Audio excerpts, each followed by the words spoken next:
వ్యాకరణం అంతా రా అన్నాడు. కానీ ఉపాధి బ్రహ్మరాక్షస ఉపాధిలో ఉన్నాడు కాబట్టి ఆయన ఎక్కడ నేర్పుతానన్నాడు? స్కూల్లోనూ అక్కడ నేర్పను, రావి చెట్టు మీద కూర్చుని నేర్పుతాను రా. ఎందుకంటే శివాలయంలో నేర్పాలి వ్యాకరణం, పూర్వం వ్యాకరణ మంటపాలని శివాలయాల్లో ఉండేవి, అక్కడే నేర్పాలి. కాబట్టి నీకు నేను రావి చెట్టు మీద నేర్పుతాను. రావి చెట్టు మీద కూడా ఎక్కడ? చిటారి కొమ్మ మీద కూర్చుని నేర్పుతాను, అక్కడ కూర్చో. ఎక్కడ పడిపోతానో అని కునుకు రాకుండా బాగా వింటావు. చెప్పేవాడు బ్రహ్మరాక్షసుడు, చెప్పేది చిటారి కొమ్మ మీద రావి చెట్టు మీద. టైం ఇవ్వను, ఉత్తర క్షణం అడ్మిషన్ ఇచ్చేసాను నీకు, రా ఎక్కేద్దాని చెట్టు. అమ్మ బాబో ఇదో అఘాయిత్యం కింద ఉందని పాపం ఈ చంద్రశర్మ ఆయనతో పాటు చెట్టెక్కి చెట్టు చివారి కొమ్మ మీద కూర్చున్నాడు. ఈయన మహాభాష్యం చెప్పేస్తున్నాడు. ఇప్పుడు ఈ మహాభాష్యం రాసుకోవాలి. ఎక్కడ రాస్తాడు? రాయడానికి ఓ గంటమో ఓ తాటాకో తెచ్చుకోవడానికి టైం లేదు. అందుకని ఆయన రావాకులు తుంపి ఒక పుల్ల ముక్క ఒకటి తీసి తొడ చీరుకున్నాడు. చీరుకుని అందులోంచి వస్తున్న నెత్తుటిలో పుల్ల ముంచి ఒక్కొక్క రావాకు మీద భాష్యం రాసుకున్నాడు. 9 రాత్రులు 9 పగళ్ళు పతంజలి మహాభాష్యాన్ని చంద్రశర్మకి చెప్పాడు. చెప్పగానే ఆయనకి శాప విమోచనం అయిపోయింది. శాప విమోచనం అయిపోయిన తర్వాత ఇప్పుడు నాకు బ్రహ్మరాక్షసుడిగా ఇంతకాలం బతికాక పూర్ణ వైరాగ్యం వచ్చేసింది. కాబట్టి ఇంక నేను ఒక గురువు యొక్క పాదములను ఆశ్రయించి సన్యాస దీక్ష తీసుకుని నా జీవితాన్ని తరింప చేసుకుంటానని శుకబ్రహ్మ యొక్క పాదములు పట్టుకుని గౌడపాదాచార్యుల వారైన వారు వారే. మనం శంకరాచార్యుల వారి గురు పరంపరలో గౌడపాదాచార్యుల వారిని చెప్తాం. ఎవరో తెలుసా అండి ఆ గౌడపాదాచార్యుల వారు? ఈ బ్రహ్మరాక్షసుడే గౌడపాదులు అయ్యారు. గౌడపాదులై శుకబ్రహ్మ యొక్క పాదములు పట్టుకుని సన్యాస దీక్ష తీసుకుని గౌడపాదాచార్య పేరుతో ఉన్నారాయన.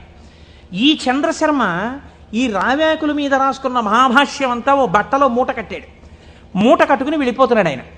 వెళ్ళిపోతుంటే పాపం 9 రాత్రులు 9 పగళ్ళు నిద్ర లేదు. అడవిలో ఒక చోట మూట తల కింద పెట్టుకుని నిద్రపోతున్నాడు. ఎక్కడి నుంచో మేక వచ్చింది. ఇవేవో రావేకులు బాగానే ఉన్నాయని ఆ మూటలో మూతెట్టి లాగేసి కొన్ని ఆకులు తినేసి. ఇప్పుడు ఆ వ్యాకరణంలో ఉన్న మహాభాష్యంలో పోయిన ఆకుల్ని ఏమని పిలుస్తారో తెలుసా అండి? అజభక్షిత భాష్యము అని పిలుస్తారు. మేక చేత తినబడిన భాష్యం అని పేరు దానికి. అది మేక తినేసి మిగిలిన మూట కట్టుకుని అడవిలో పడుకుంటే ఇబ్బందిగా ఉందని ఆయన ఒక ఊరిలోకి వచ్చి ఒక వైశ్యుడి ఇంటి అరుగు మీద పడుకుని నిద్రపోయారు. 9 రాత్రులు 9 పగళ్ళు అన్నం లేదు, నిద్ర లేదు. శరీరం శోషించిపోయింది, నిద్ర లేదు. ఇంకా ఎంత గాఢ నిద్ర పట్టేసిందంటే ఆకలి కూడా చూసుకోకుండా నిద్రపోతున్నారు. ఆ వైశ్యుడికి ఒక కన్యారత్నం ఉంది. ఆ అమ్మాయి చూసి ఈయన నిద్దట్లోనే మరణిస్తాడేమో అని బెంగపెట్టుకుని ఒక గొప్ప వైద్య చికిత్స చేసింది. ఇప్పుడు మనం ఆ సిలైన్లు అవి ఎక్కించాలంటే శరీరానికి సూదితో పొడిచి ఎక్కిస్తాం. మన ఆయుర్వేద శాస్త్రం అలా ఒప్పుకోలేదు. ఎందుకంటే పతంజలి 3ంటికి వ్యాఖ్యానం ఇచ్చారు. మనస్సు, వాక్కు, కాయము. మనస్సు కోసమని యోగ సూత్రాలు ఇచ్చారు ఆయన, వాక్కు కోసం వ్యాకరణం ఇచ్చారు. అలాగే మనస్సు, వాక్కు, కాయము, శరీరం ఆరోగ్యంగా ఉండడానికి చరకుడి యొక్క ఆయుర్వేద సూత్రాలకి భాష్యం చేశారు ఆయన. 3ంటికి భాష్యం ఇచ్చారు. ఆ పిల్ల వైద్యశాస్త్రంలో దిట్ట. ఈ అమ్మాయి ఏం చేసిందంటే పెరుగన్నం బాగా మెత్తగా కలిపేసి ఈ పెరుగన్నాన్ని తీసుకొచ్చి ఒంటి నిండా పూసేసింది ఈ బ్రాహ్మణ పిల్లవాడికి, ఈ చంద్రశర్మకి. పెరుగన్నం తొందరగా రోమరంధ్రాల్లోంచి లోపలికి వెళ్ళిపోతుంది. అది లోపలికి వెళ్ళిపోయి ఈ పిల్లవాడికి బలం వచ్చింది. బలం వచ్చి 9 రోజుల భోజనం లేని స్థితి నుంచి శక్తిని పొందాడు. శక్తిని పొంది తెలివచ్చి అమ్మయ్యా బడలికా పోయింది, సత్తువా వచ్చిందని ఆ మూట చూసుకున్నాడు. మూట ఉంది, మూట పట్టుకుని వెళ్ళిపోతున్నాడు. వెళ్ళిపోతుంటే వైశ్యుడు ఎదురొచ్చాడు. ఏమయ్యా నిన్ను మా అమ్మాయి ఎందుకు బ్రతికించుకుందో తెలుసా? నీ చూడచక్కని రూపాన్ని చూసి బ్రతికించుకుంది. నువ్వు మా అమ్మాయిని పెళ్లి చేసుకోవాలన్నాడు.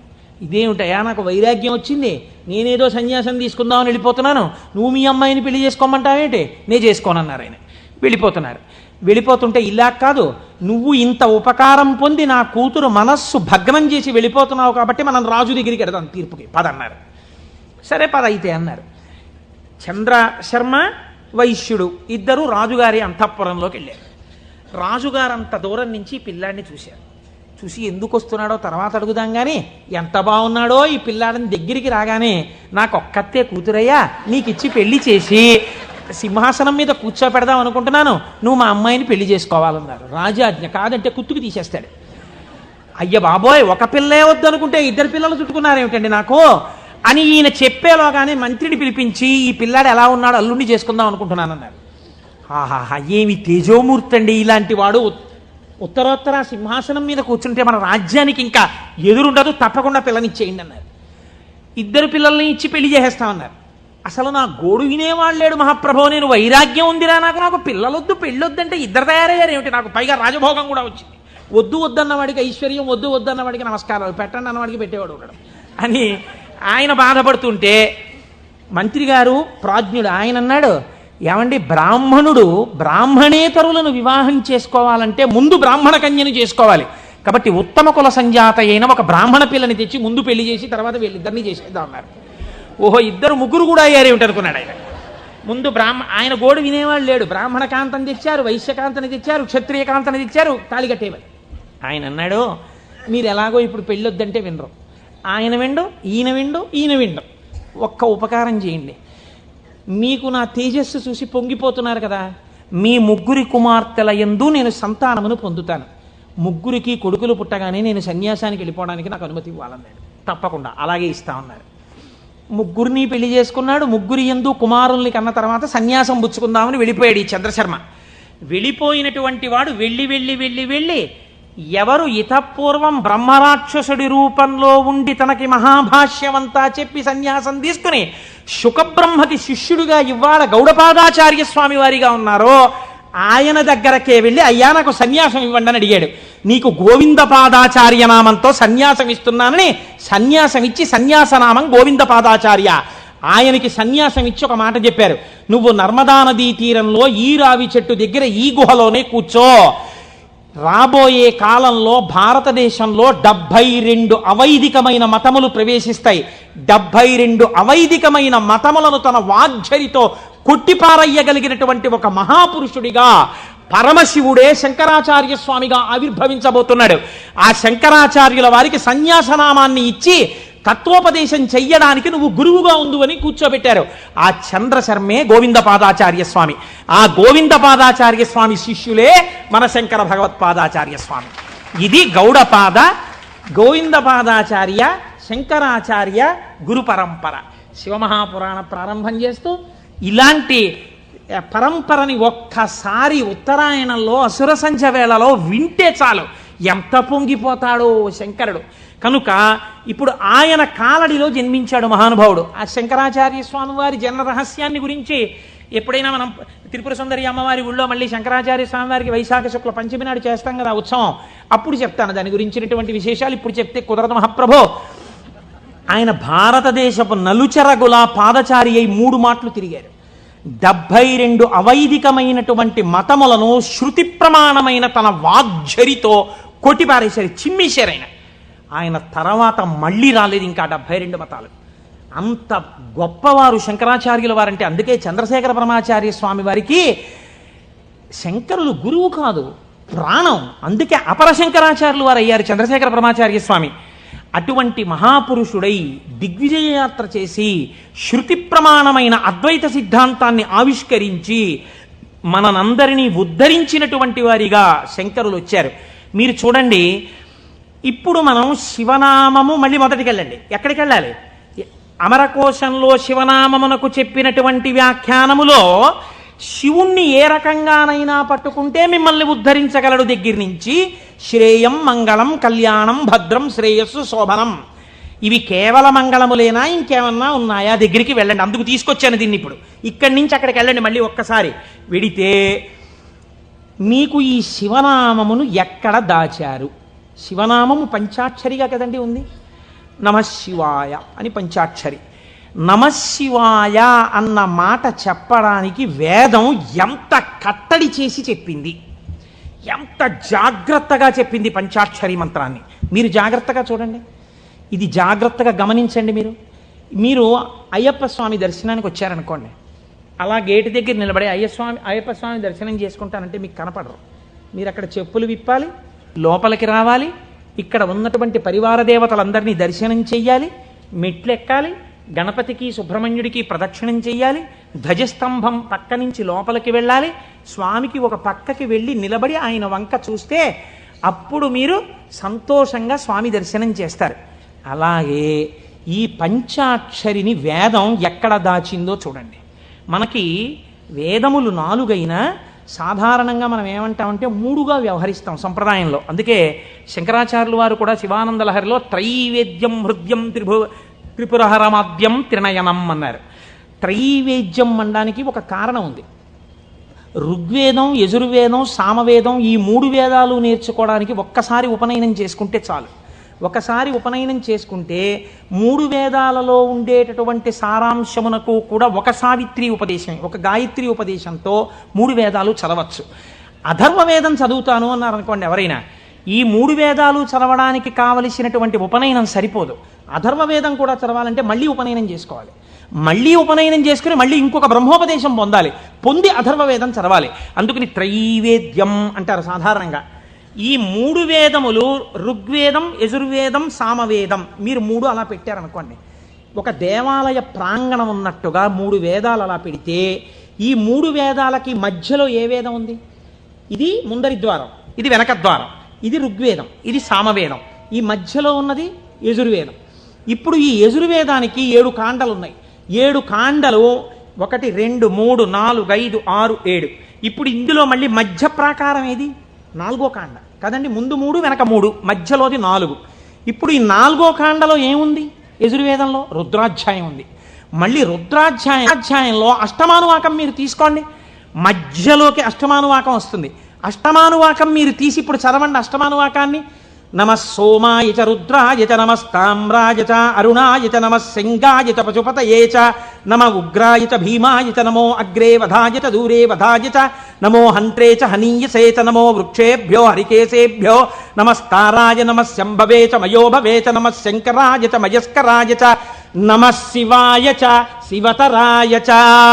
అష్టమానువాకం చిట్ట చివర్లో నమః శివాయ చ అక్కడ పెట్టారు. ఈ నమః శివాయ చాకి ముందు ఏం పెట్టారు? మయస్కరాయ చ.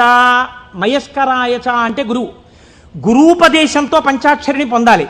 మయస్కరాయ చ ఈ గురువుల పరంపరలో మొట్టమొదట లోకంలో శివనామాన్ని ప్రచారం చేసి అద్వైత సిద్ధి వైపుకు నడిపించిన వాళ్ళు ఎవరు? నమః శంకరాయ చ శంకర భగవత్పాదులు. ఆ శంకర భగవత్పాదులు ఎవరు? శంకరుడే. ఎలా చెప్పగలరు? రుద్రాధ్యాయంలోనే అభిషేక మంత్రాల్లోనే ఒక చోటు ఉంది, నమ కపర్దినేచ వ్యుక్తకేశాయ చ అని. కపర్దినేచ అంటే పెద్ద జటాజూటం ఉన్నవాడు, వ్యుక్తకేశాయ చ అంటే అసలు వెంట్రుకలు లేనివాడు, మొత్తం పూర్ణమండలం చేయించేసుకుని గుండు చేయించేసుకుని ఉన్నవాడు. అలా ఎలా కుదురుతుందండి? పక్కనే ఉన్న నామంలో పెద్ద జటాజూటమా, ఆ పక్కనే ఉన్న నామంలో ఒక్క వెంట్రుక కూడా లేనటువంటి గుండుతో ఉన్నవాడా? ఈ రెండు ఎలా సమన్వయం అవుతాయి అంటే పెద్దలు అన్నారు, నీ ఇష్టం వచ్చినట్టు చెప్పడానికి వీల్లేదయా. అలా వ్యుక్తకేశాయచ గుండుతో శివుడున్నాడని ఎక్కడైనా చెప్పారా అంటే వ్యాస భగవానుడు వాయుపురాణంలో చెప్పారు గుండుతో శివుడున్నాడు అని. గుండుతో శివుడు ఎక్కడున్నాడు? ఎందుకంటే దక్షిణామూర్తిగా కూడా జటాజూటంతో ఉంటారు, శివుడిగా జటాజూతంతో ఉంటారు. పూర్ణముండనంతో గుండు చేయించుకున్నటువంటి శివస్వరూపం లేదు. మరి వాయుపురాణం ఎలా చెప్పింది ఉన్నాడని అంటే, వాయుపురాణం ఒక విషయాన్ని వ్యాస భగవానుడు ప్రతిపాదన చేస్తూ చెప్పారు. చతుర్భిః సహ శిష్యైస్తు శంకరో అవతరిష్యతి. 4 శిష్యుల మధ్యలో కూర్చుని గుండుతో ఉండి మీద బట్ట కప్పుకున్న సన్యాసి రూపంలో ఎవరు కనపడుతున్నాడో ఆయనే పరమశివుడు అని చెప్పింది. ఇప్పుడు 4 శిష్యుల మధ్యలో కాషాయ బట్ట ఇలా గుండు మీద వేసుకుని చేతిలో వేదాలు పట్టుకుని ఇలా చిన్ముద్ర పట్టి కూర్చున్నది ఎవరండి? శంకరాచార్య స్వామి. నమ కపర్దినేచ పరమశివుడు, వ్యుక్తకేశాయ చ శంకరాచార్యుల వారు. కాబట్టి ఇప్పుడు ఈ శంకరాచార్యుల వారు ఎవరు? పరమశివుడే. రుద్రాధ్యాయంలో రహస్యంగా చెప్పేసింది. ఎప్పుడో రాబోయేటటువంటి శంకరావతారాన్ని రుద్రాధ్యాయం చెప్పింది. ఆయన్ని మయస్కరాయచ ఆ శంకరుల గురు పరంపర ఉన్నదే అది సదాశివ సమారంభాం లేకపోతే నారాయణ సమారంభాం వ్యాస శంకర మధ్యమాం అస్మదాచార్య పర్యంతాం వందే గురు పరంపరాం. ఆనాడు పరమశివుడు కపర్ది అని ఇంత జుత్తుతో ఉన్నవాడి నుంచి ప్రారంభమైనటువంటి ఈ గురు పరంపర మధ్యలో శంకరాచార్య స్వామి ఉంటే, ఈనాడు నాకంటి ఎదుట నాకు శంకరాచార్య స్వరూపమై నన్ను నిలబెట్టి ఆశీర్వదించి నడుపుతున్నటువంటి నా గురువు బ్రహ్మశ్రీ మల్లంపల్లి అమరేశ్వర ప్రసాద్ గారి వరకు ఆ గురు పరంపరయే నడుచుచున్నది. ఎవరికి వారి గురువు వరకు ఇలాగే చెప్పుకుంటాం. సదాశివ సమారంభాం శంకరాచార్య మధ్యమాం అస్మదాచార్య పర్యంతాం వందే గురు పరంపరాం. ఈ గురువు ఏం చేస్తున్నారు? మీకు నడుబడి నేర్పుతున్నారు. ఈ గురువు ఏం చేస్తున్నారు? ఉదారమూర్తి అయి మిమ్మల్ని ఆశీర్వదిస్తున్నారు. ఈ గురువు ఏం చేస్తున్నారు? మీ ఉద్ధరణ కోసం ఈశ్వరుణ్ణి ప్రార్థన చేస్తున్నారు. అటువంటి గురువే ఈశ్వర స్వరూపుడై ఉన్నాడు. ఎప్పుడెప్పుడు లోకంలో వేద ప్రమాణాన్ని చెడగొట్టడానికి అవైదికమైనటువంటి వాదనలు ప్రబలుతాయో అప్పుడప్పుడు పరమేశ్వరుడే బయలుదేరి వచ్చి అవతార స్వీకారం చేశారు. కృష్ణ భగవానుడు కూడా చేశాడు గీతా ప్రచారాన్ని. మహానుభావుడై ప్రస్థానత్రయంలో ఒకటండి భగవద్గీత. అంతటి భగవద్గీతను మనకు అందించినటువంటి జగదాచార్యుడు కృష్ణ పరమాత్మ. ఆయన కూడా జగదాచార్యుడే. ఒకటే కదండి ఉన్నది పరబ్రహ్మతత్వం. అదే కృష్ణుడిగా భాషించింది ఒకనాడు. అటువంటి భగవద్గీతనిచ్చినటువంటి కృష్ణ పరమాత్మ యొక్క అవతారం ఎందుకు కలియుగంలో వచ్చేటటువంటి ప్రమాదముల నుంచి ఉద్ధరించగలిగినంత జ్ఞానబోధ ఎందుకు చెయ్యలేదు? ఒక్కటే కారణం. ద్వాపర యుగంలో అప్పటికే ధర్మాన్ని నిర్వీర్యం చేసేటటువంటి వాళ్ళ సంఖ్య కోట్లలోకి వెళ్ళిపోయింది. కృష్ణావతారం ప్రారంభం నుంచే ఎంత రాక్షస సంహారం చేశాడండి మహానుభావుడు. కన్నులు తెరువని కడుచిన్ని పాపడై దానవి చనుబాలు త్రావి చంపే పూతనా సంహారంతో మొదలుపెట్టి ఎంతమంది రాక్షసుల్ని చంపాడు. జరాసంధాది రాక్షసులందరినీ ముందే చంపకపోతే కురుక్షేత్రంలో నిజంగా పాండవులు నిలబడగలరా?